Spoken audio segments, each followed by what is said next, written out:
How's it look? Do I look tiny? It's gonna sound embarrassing. I'll just do it anyway. What if everything you thought you knew about success was wrong? For years, I've watched countless creators rise and fall, wondering what truly separates those who thrive from those who fade away.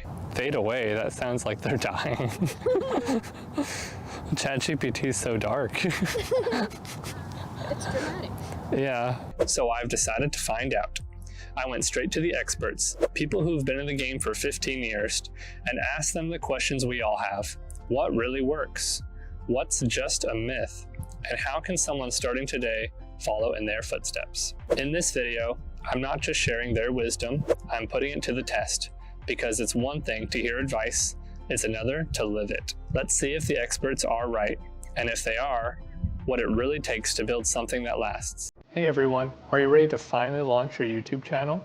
Look no further. In this video, we're following a step-by-step process, taking action in real time to create your very first video. From concept to upload, we'll uncover everything that you need to know to get started on YouTube today. By the way, these steps are from the Colin and Samir video they posted recently, right around here.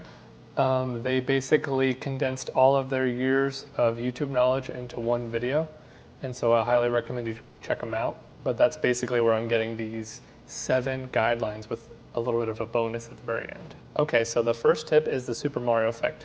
Basically, the idea here is to gamify the failures and wins of different goals that you have along the way. What I took from this is to create little levels along the way that get you actually prepared and going to go through this journey. So I started from level 0, which is create your business plan. They talk about this a lot on the Colin and Samir video. Level 0 is to create your business plan, which basically creating the slideshow and going through the steps is in a sense creating the business plan. So that's the starting step. Level 1 is going to be obtain basic recording gear. I think the microphone is the most important part. I went ahead and got a camera just because I was the most excited to get the camera and look at the camera. But an iPhone is okay for video. So that would be level 1, is just to have gear and maybe like a location in mind, you know, that you were thinking of getting going. Level 2 is being comfortable in front of the camera. This is one I'm still struggling with. Even now, this is maybe my 10th, 11th recording of this same video all the way through. Each time I kind of thought about the script some more, thought about the concept of the video, re-recorded. I had the video on just while I was doing work at my computer. So just this step, I'm still kind of stuck here at level 2. But once I can become fully comfortable in front of the camera, I think I can maybe graduate at this level. Level 3 is create a filming/brainstorming routine. So this is maybe every certain day of the week. This is maybe a set amount of time every single day. The goal is to have a regular schedule around your goal of creating a YouTube channel or creating individual videos one at a time. So once I am working towards getting this into my daily routine, I think maybe time blocking will eventually become the solution for me. But for now, I'm kind of just trying to work on it every single day just so I can get it, get as many repetitions in my system as I can get. Level 4 is to limit distractions. And for me, actually watching YouTube is the biggest distraction. I find if I'm thinking about YouTube brainstorming, I go to YouTube, I look at the videos, and I actually get enticed and click on one of them. And then it just brings me down a YouTube rabbit hole. And then after a couple hours pass by, I realize I haven't really got any recording or any notes or anything done. So I think level 4 would be having complete focus of my time and efforts, which includes limiting distractions like YouTube and other social medias. And the level 5 is which I'm really trying to get through all these levels 100% completed before I get past level 5. But level 5 is going to be incorporating a business startup with my YouTube channel. So this means if I have a project or an idea or I have something new that I learned, I would like to be able to express the ideas and the concepts through the video or kind of just share my journey as I go. So being comfortable with creating a video is kind of separate from the content of what are you going to create a video about. So being able to kind of have my interests combined together into a YouTube channel would be great to kind of go full circle to level 5. But yeah, definitely still very stuck on level 2. 3, 4, and 5 at the moment. Okay, tip number 2 is going to be optimized for X, and this is basically spun in a way to think of your priorities and what your goals are and what your personal gains are from making a YouTube channel. Is a YouTube channel something you've always considered creating, or is it just kind of like you want to make money and you want to sell a product to a community, so that's why you're creating a YouTube channel? Both are okay, but just knowing your goal can help you kind of set little milestones and little things to focus on along the way to actually reach your goal. Like if you're really just trying to create a community and monetize, that's perfectly fine. So then you can maybe structure your videos and your topics towards, that kind of space.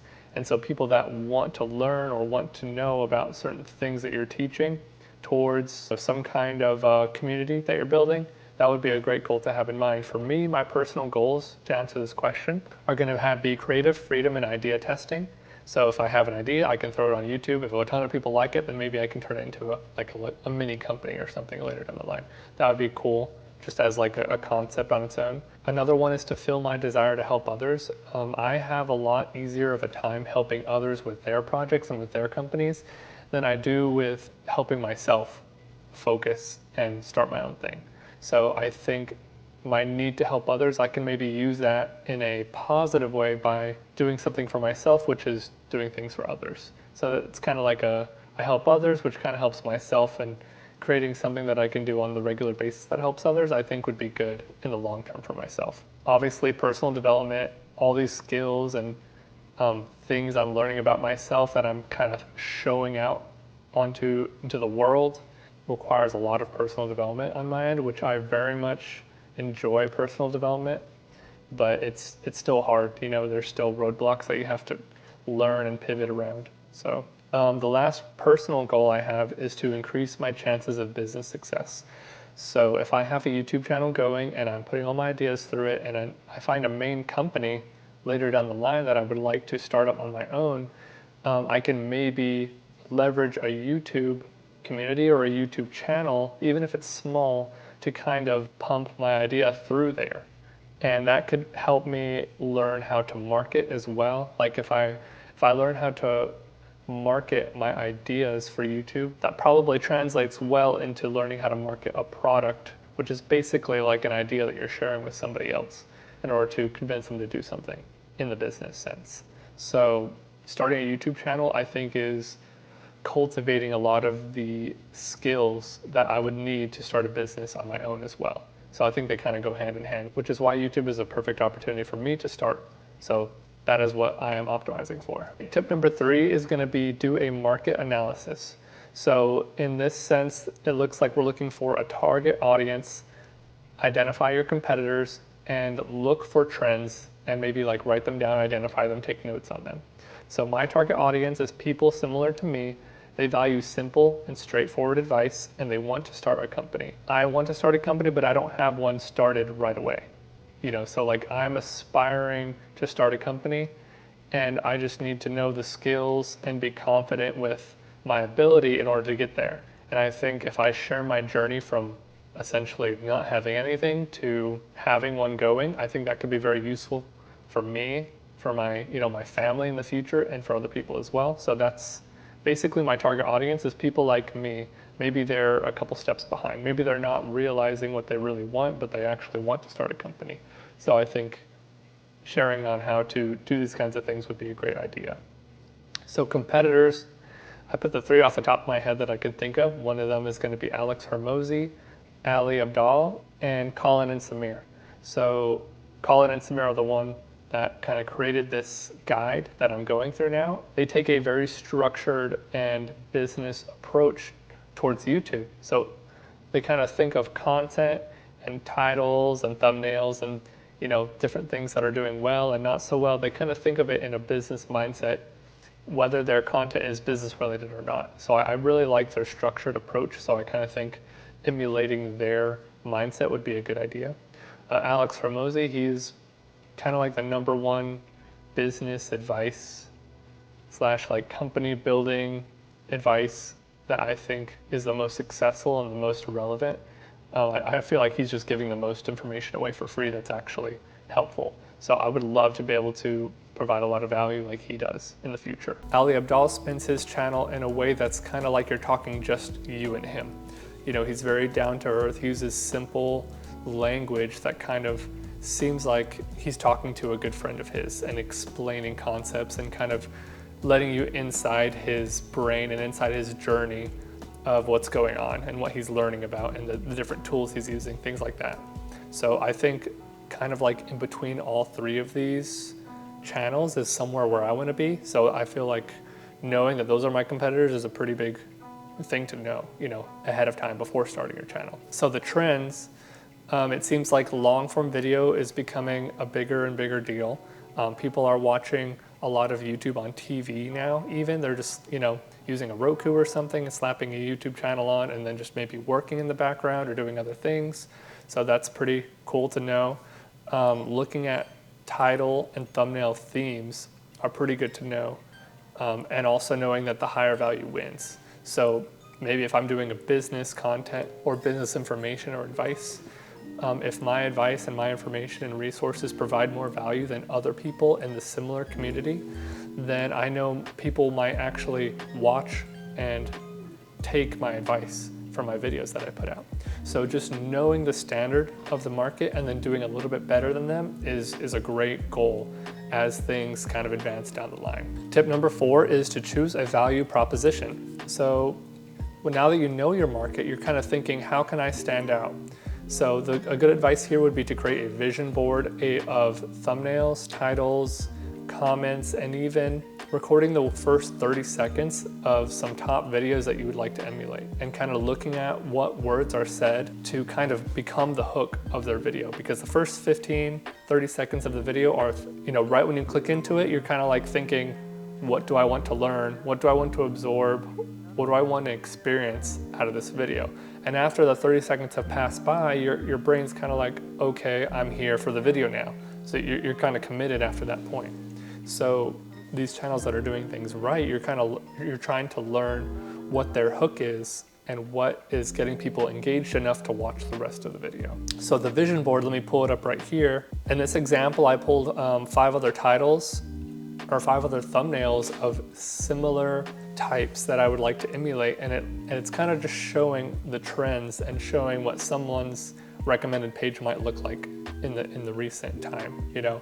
And I left a blank spot so you can paste in your thumbnail idea and see if it fits in, see if it pops, if it makes me want to click on it compared to this video. Like if my video is right next to Alex Hormozi's video on business, you know, am I gonna want to click on his or mine first? And maybe, you know, my message is more relevant to my audience or more relevant to somebody that's newer in the YouTube game. So how do I kind of convey that this video is for that target person? So that's a lot of questions to keep in mind when creating the thumbnail. So when I get one created, I'm gonna put it here and I'm gonna keep expanding a vision board so I can kind of like randomly play around with thumbnails to see if it fits in. And here I have a list of, these are from the same videos I just showed, of the screenshot. These are different comments on each of the videos. The idea here is to look at the comment and see if it could be commented on your video. So maybe after your video is made, you watch it through, and then you look at these comments and see if they could relevantly kind of fit. If they don't fit whatsoever, then these are the same people that would potentially be watching your video, and so maybe it's a sign you might want to switch it up, maybe a little bit geared more towards this. It's kind of just like a thought experiment that lets you know if you're kind of in the same target audience. And here I even wrote out the first 30 seconds of Ali Abdaal's video on where he does a book review. And this one was just recently posted this last week. But it kind of shows how down to earth and how he kind of spins a book review / a book teaching in the way of a story. You know, he talks about himself in the past and how he used to think this, and then reading the book changed his thought, and now he thinks and feels and acts this way in consequence of the book. So he's setting it up as a storytelling way instead of like, here's the 10 things I learned about the book. It's like, instead of prescribing the book's information to you, he is doing in the lens of storytelling and transformation of character of himself. So I thought that was a really interesting way to do a hook. And it's definitely something I can learn from so I can do better hooks later on. Lastly, for this point, we created 3 different areas: identity, emotion, and actions. And then you list out a bunch of different identities, as many as you can think of would be great, of different types of people that might click or watch on your video, that you would kind of imagine this kind of person would click on my video. So whether it's like a college student, a 9-to-5 job person, you can even be more or less specific as you want, aspiring entrepreneur. So as an example, for the entrepreneur, they might feel alone because they're an aspiring entrepreneur, but then everybody around them is kind of, they're anchored into their job. They don't want to do the company thing, so they might feel alone.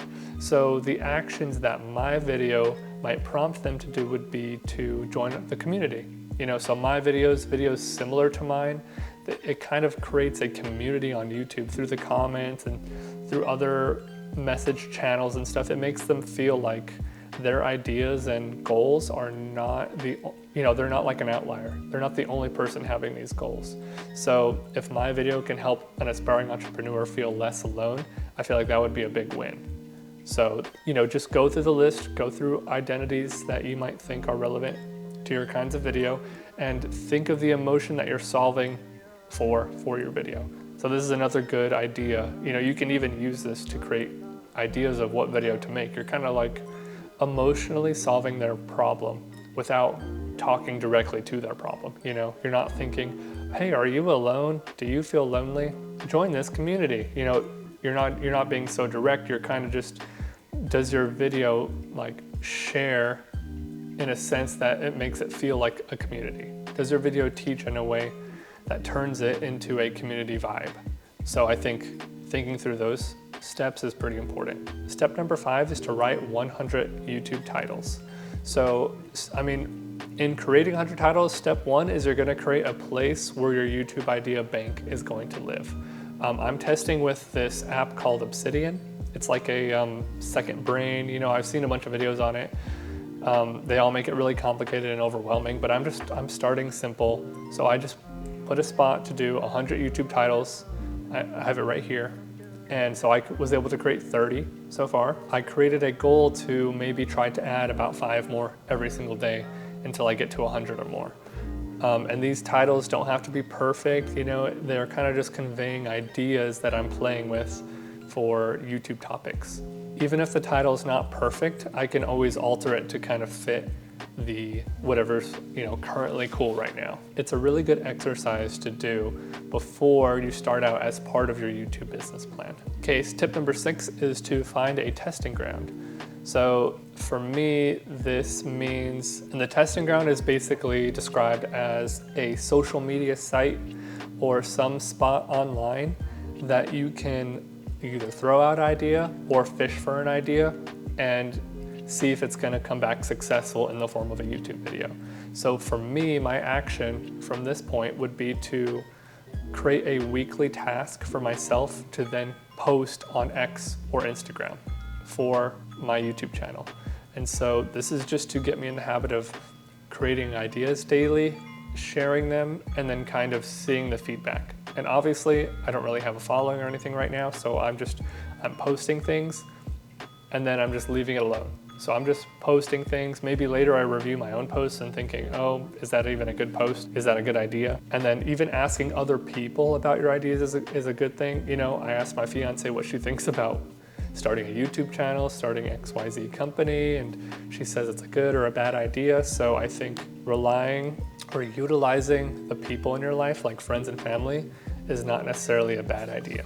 And so the advice is find a testing ground, but I kind of took that as create a testing ground. So I know it's not gonna happen overnight where I just have a following and I can just post things, and then the one that has the biggest reaction I can just create a YouTube video from.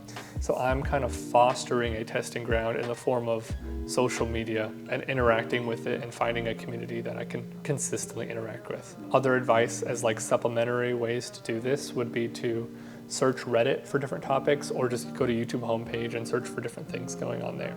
So you can kind of just see on YouTube what's recommended to you, what's performing well. There's even a really cool, let me pull it up. I think it's called View Stats. There's a really cool program that Mr. Beast recently made called View Stats, and you can type in a YouTube channel and it will show you their thumbnail. It'll show you recent thumbnails related to their channel.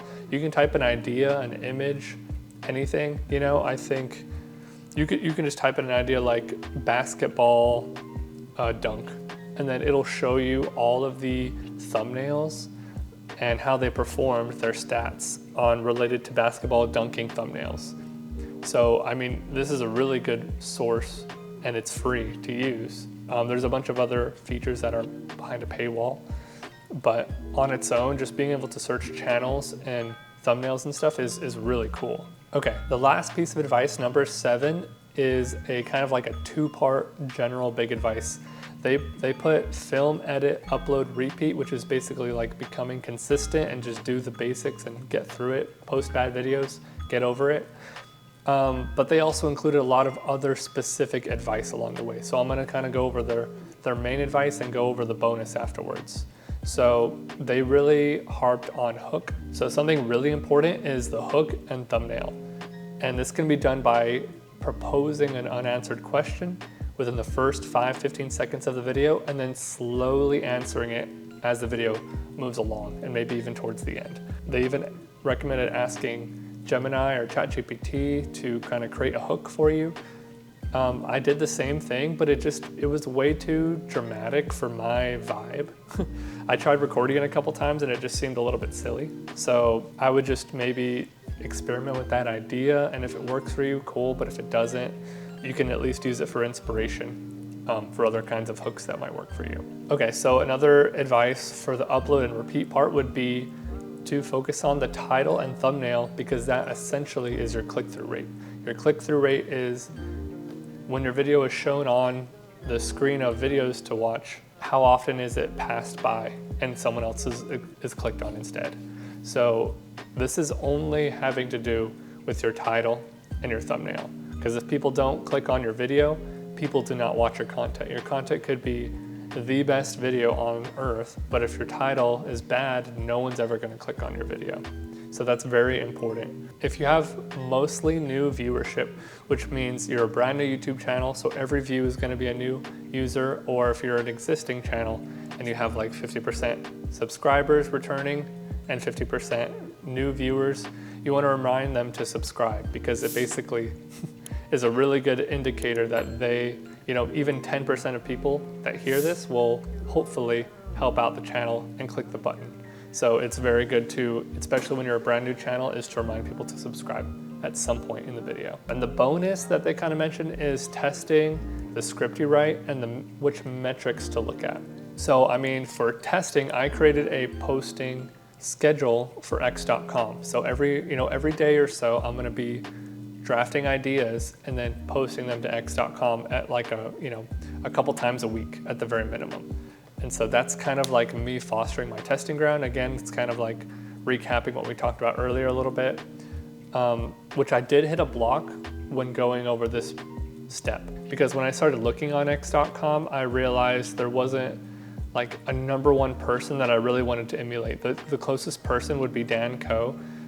He has a really cool following and he has a really cool system where he posts on X, and then he kind of uses that information in his community to then create videos and create articles. And I think he's really organized and really structured with how he writes his tweets and everything like that. So he might be the closest, but I just kind of struggled to know the trajectory of x.com and how to kind of start advancing upwards. So that's something I still need to look into. And for the script, for me, I created a script outline in the form of a presentation. So I just used Google Slides, and then I kind of just put topics in order, right? Very simple. And then I kind of fleshed them out. And I didn't want to go word for word because I have trouble reading what's on the page and then like being authentic to the camera. So I kind of just tried to do Ali Abdaal's advice, which is just to do simple bullet points. You read the bullet points to yourself, and then you can think about how you want to say them, and then you say them to the camera in a more natural way. So I think that's a skill all on its own, right? Like just thinking about what you want to say in a structured way and then presenting it in order that the way you planned it. So I think that's that's something that's pretty useful, especially if it's like a slideshow that I can click through it while I'm just talking to the camera. And I spent most of my time on this video on the script, which, I mean, it also included me trying to read through the script and record the video, and then I watch the video back and I think it's a sucky topic, or I think it was delivered really poorly. So then I rewrite the script so I can deliver it a little bit better, and then I recorded it again, and it's been about 2 weeks of me recording over and over and over again until I have been comfortable enough to post the video. And just also remember that YouTube is a long game. So I'm not expecting any kind of results anytime soon. The whole goal is just to post somewhat regularly throughout the year, right? So, you know, every couple weeks, have another video out and reiterate on the process. And as far as metrics to look at, I created a simple metrics chart here of the most important things to look at, especially when you're just starting out. So that would be the click-through rate, the first 30 seconds, and the average watch time. And they suggest that the good click-through rate is about 10%, although just starting out, it's gonna be a lot lower than that. But if you can somehow focus on this skill early enough just to make people click on your video, you know, have like an amazing thumbnail and title and concept of a video, then that could, you know, really increase your click-through rate. So just know that these are the 3 most important things to track. And I kind of even created this little chart like video 1, 2, 3, so I can kind of see my stats as I'm making the videos to kind of gauge how well they did. Key takeaways. So to go over what we talked about, we're gonna create a YouTube business plan.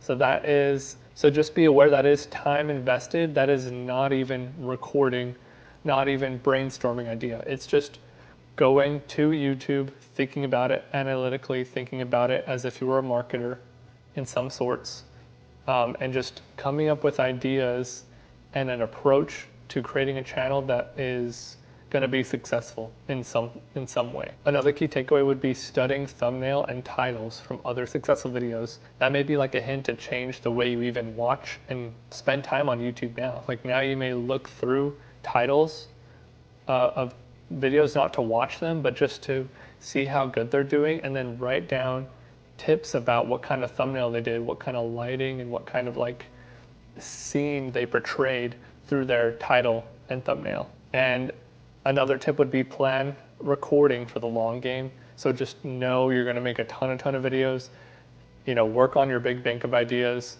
work on creating a bunch of basically bad videos, and then iterate from there. You know, rewatch your video, think of like 3 things to improve on, do that in the next video, do that in the next video, so on and so forth. And the last tip is to remind people to subscribe.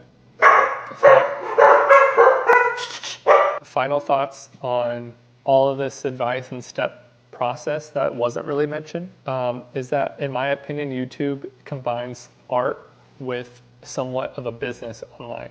So I think the most successful types of YouTube channels kind of create art / creativity / personality with the business side of what's going to be successful. I think the key takeaway for people that are just starting out is don't go too deep into the business side and the numbers and the, you know, making a profit or getting more views.